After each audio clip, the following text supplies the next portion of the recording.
આ ન્યૂઝના પ્રાયોજક છે tattoo and nail studio. અમારું સરનામું છે ઓમ બિઝનેસ પ્લાઝા, સર્કિટ હાઉસની સામે, હાલર રોડ, વલસાડ. અને પ્રીત એસ્ટેટ એજન્સી. ફ્લેટ, બંગલો, પ્લોટ, વાડી, ફાર્મ હાઉસ, ફેક્ટરી તેમજ ઓફિસના લેવેચ માટે અથવા ભાડા માટે સંપર્ક કરો. થોડા દિવસો પહેલા જ મુંબઈના ઘાટકોપરમાં પવનના જોરદાર ઝાપટાને કારણે ધરાશાયી થયેલા હોર્ડિંગ વિશે દેશ અને દુનિયામાં ચર્ચા થઈ હતી. આ હોર્ડિંગ પડવાને કારણે 16 લોકોએ જીવ ગુમાવ્યા હતા, જે ઘટનાને કારણે અનેકો પરિવાર પ્રભાવિત પણ થયા હતા.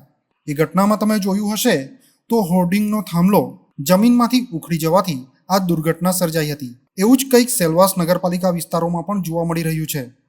આપને જણાવી દઈએ કે 2 દિવસ અગાઉ સેલવાસના દમણગંગા બ્રિજ પાસે લગાવવામાં આવેલ એક હોર્ડિંગ્સ નીચે પડી ગયું હતું.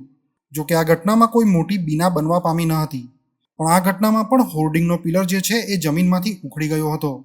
જ્યારે સેલવાસ નગરપાલિકાને આ વિશે પૂછવામાં આવ્યું તો ત્યાંથી જણાવવામાં આવ્યું કે સેલવાસ શહેરમાં હોર્ડિંગ્સ લગાવવાનું કામનું ટેન્ડર અમદાવાદની ચિત્રા પબ્લિસિટીને સોંપવામાં આવ્યું છે.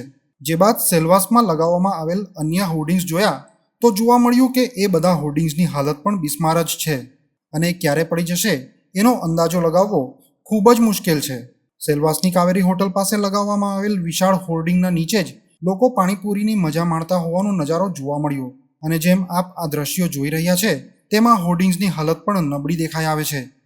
તમે જોઈ જ શકો છો કે જ્યાં ત્યાં એંગલો લગાડી એના પર વેલ્ડિંગ કરી આ હોર્ડિંગ્સને ટેકો સમાન આપ્યો હોય એવું લાગી રહ્યું છે. એવામાં જો મુંબઈની જેમ અહીંયા પણ જોરથી પવન ફૂંકાય તો આ હોર્ડિંગને ધ્વસ્ત થતાં જરાય વાર ન લાગશે. જો અહીં મુંબઈ જેવી જ ઘટના બને તો જે જાનમાલનું નુકસાન થશે તો એનો જવાબદાર કોણ હશે? એવા સવાલોએ હવે શહેરમાં વેગ પકડ્યું છે.